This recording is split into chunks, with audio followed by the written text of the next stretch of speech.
What's going on, guys? Welcome back to a new video. Today we're going to be looking at resetting defaults. Now, before I begin this, if you've been finding this series helpful, please consider subscribing.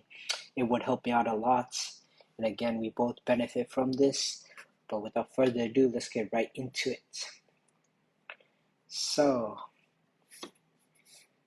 all major web browsers have a default style sheet they use in the absence of an external style sheet. These defaults is known as the user agent style sheets. In this case, the term user agent is a technical term for the browser. User agent style sheets often have default CSS rules that set default values for padding and margin. This affects how the browser displays HTML elements, which can make it difficult for a developer to design or style a web page. Many developers choose to reset these default values so that they truly work with a clean state. The code in the example above resets the default margin and padding values of all HTML elements. It is often the first CSS rule in an external style sheet. Note the properties are set to 0.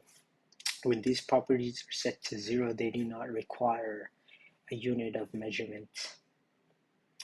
Since CSS, style.css, reset the default margin and values for the body. What happens to the web page in the browser? So we'll do margin with 0, padding, we'll put the 0, run it, and really nothing. I don't really notice anything different.